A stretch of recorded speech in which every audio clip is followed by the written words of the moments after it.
Okay, it is freezing in this room right now.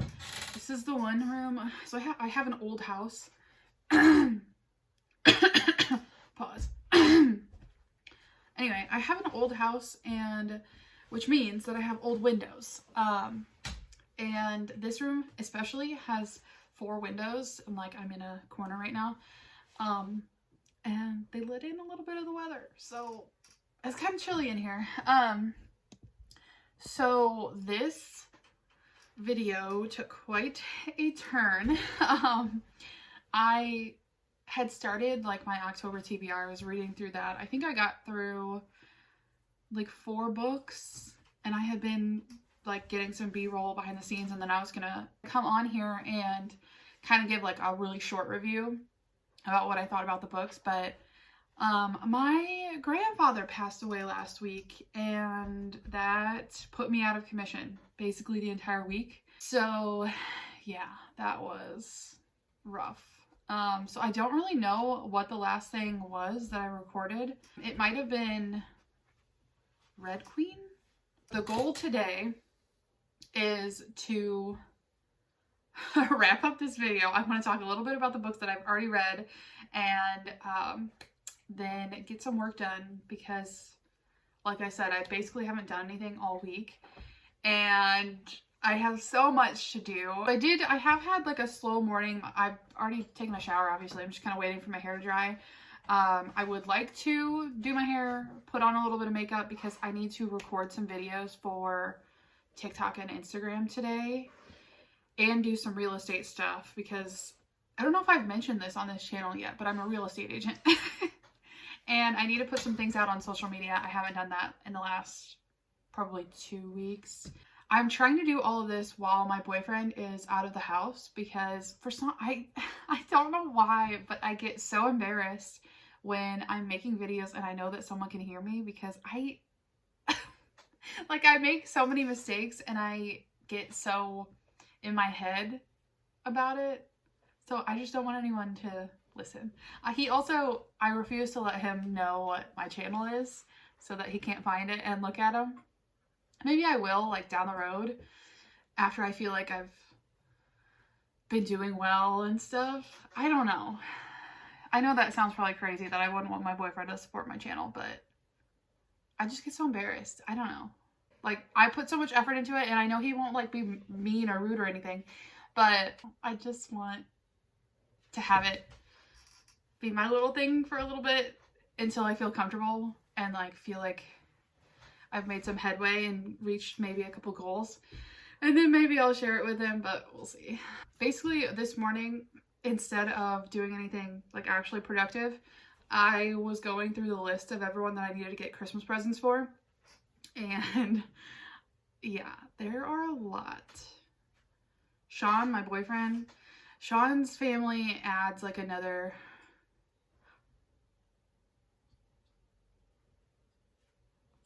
The groundhog is back. Buddy, what are you doing over there on the other side of the road? Stop it. Where is he going?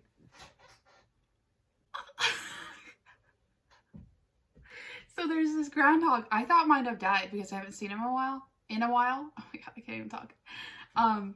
But I live in St. Louis. Like, I grew up where there's a lot of wildlife. I'm not like one of those city girls that doesn't know what, you know, whatever. Anyway, so there's this groundhog that I've seen. I thought he lives underneath my neighbor's house, because every once in a while he would pop out from underneath her deck and then run across my yard and then literally down the street, because there's a park on the other end, like far down the neighborhood.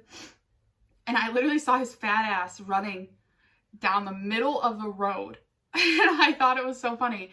And I've seen him do it multiple times, but I haven't seen him in a couple of weeks. So I wondered if he had gotten run over or something, or died. But I just saw him in the middle of the street. But I've never seen him right there. And he ran up towards like there's an abandoned house across from me. All the other houses are fine, but like the one across from me, no one lives there. And like it's boarded shut. And I just saw him like shuffle up the steps of the staircase to that house. So maybe he lives there. It would make more sense than living at my neighbor's house since she's in and out, but I was not expecting to see Mr. Groundhog. Hope he's doing okay. Oh, anyway, I feel like I'm procrastinating. I have so much to do. First things first, I need to go do my hair. I need to change out of my Ready t-shirt. Let's do it. Let's get done. Okay, I'm back. Did a little something to my hair. Didn't really straighten all of it, but whatever.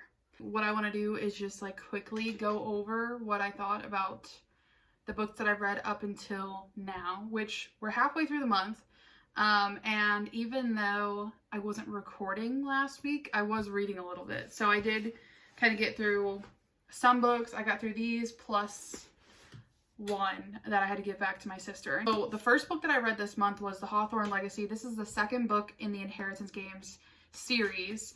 It's the YA like mystery book filled with like puzzles and clues, and it's all about this girl that inherits a billionaire's fortune, and she has no clue who the billionaire is and like why she's tied to it. So it's her going through and kind of trying to get to know the grandsons of the billionaire and also figure out how she ties into all of this. I rated it a 3.5 out of 5.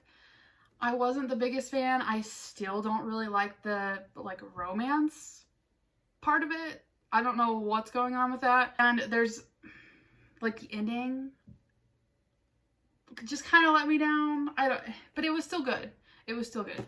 I don't want to go like super far into the weeds on these because I'll give you like my full review at the end of the month. But yeah, so 3.5 out of stars. It was good. It wasn't exactly what I wanted it to be, but I'm still gonna read the last book probably here maybe next. Maybe I'll tackle that next. The next book was The Lost Apothecary. This one I rated a 2.5 out of 5 stars. I don't know if this type of book just isn't really my thing or what. It's 2 stories within this book. It's one that's about this apothecary back in like, 18th century London. So it's this apothecary that's making poisons for people to give to their husbands and guys in their lives and killing them off and whatever. So she's making poisons. It talks about that in one story, and the other story that it flips back and forth to is 200 years later, where this girl is basically running from her marriage problems and she's stumbling upon the story and the life of the apothecary. So it's okay. It's just, it got really boring. I hated the modern day girl and her marriage problems and that whole issue. I think that I would have liked it more if it was just about like the apothecary lady from the 18th century. I think it would have been more interesting to me. This was one of the reads that I wanted to get to for 2023. I'm very disappointed. On to the next was Lark. This one I've been seeing all over TikTok because the author, Alex Astor, is very much into social media, and she's been promoting this book for I think a couple years now. I think from what I've heard, she got her book deal based on how much she's like been promoting it herself. I did enjoy this book. Some of it was a little not cliche, but I could see it coming from a mile away, and it seems like the main character doesn't have a lot of confidence. I don't know, you know me, I love a good strong female character, and she is in certain scenes, but in others it's just like it feels really shaky, and it feels like the story is going in one direction while she's like still just waiting for it to happen. So it just doesn't seem like she's taking control of the story as a main character. It just feels like all the side characters and the other characters are taking the story with them, if that makes any sense. I did still rate it a 4 out of 5 stars. I loved kind of like all of the different courts in this, and I love that whole story behind them. So I'm excited to see the second book come out. I think I pre-ordered it actually. I think it's coming out the same day as Fourth Wing. Am I wrong about that? I know I already pre-ordered it, so it doesn't really matter, but I'm getting that in the mail for sure. The next book that I read was Red Queen. It's like a YA book. There's 2 different sets of classes. One is like the reds and the other is the silvers. The reds obviously, like you would know, they bleed red like a normal person. They don't have any powers, anything. They're like the slaves basically of the like this world. and the silvers are the elites. They have powers, they bleed silver, they're in control of society. So this is very interesting. The main girl is a red, and it turns out that, like, she finds out that she has powers, which you're not supposed to have as a red, and it kind of goes into that, and things spiral. It is really interesting. I didn't really like, usually betrayal, like, will make you feel some sort of way, but this one, it just felt very, like, you couldn't have come up with something else. And the way, I don't want to get into it right now, but I feel like it could have been written better in a different way. Not sure how. I'm not an author, so take that with what you will, but I don't know how this book is going to turn into, like, the 5-book series that it is, but I guess we'll just have to see. I read Court of the Vampire Queen. I can't forget this one because it was so bad. This was the one that I read, that I borrowed for my sister, and I just gave it back to her. I rated it at a 2 out of 5 stars, and now that I'm thinking about it, it could have just been a 1. I was trying so hard not to DNF it. It was terrible. It was basically corn with a P. Like, I love my spice in my books, but I like my spice with some plot, with, like, a whole point to the story. This book had no point. The characters made no sense. They were completely 2D. Like, you couldn't, there was just nothing, no substance, no point to anything. It was terrible. Would not recommend at all. The next book that I read was Beach Read by Emily Henry. This one I loved. I thought it was really cute. It just fell a little flat towards the end. Basically, the 2 main characters make a bet.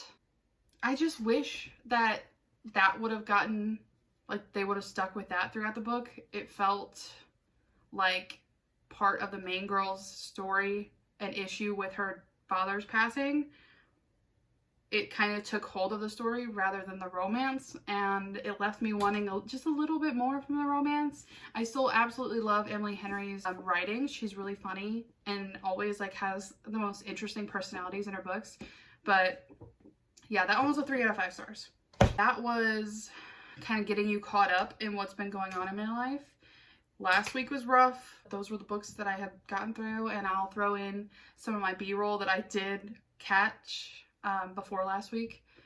Anyway, that was all I kind of wanted to get through with this video. I would like to do a day in the life video next, and I'm gonna kind of, like, go right into it and show you me working, like, on posts and editing and all of that. So if you're interested in that side of my channel, make sure that you are subscribing. Please like, comment underneath this video. Tell me if you've read any of these, I think, 6 books that I've gotten through so far this October. If you liked any of them, if you hated them. Anyway, that's it. I will see you in the next video.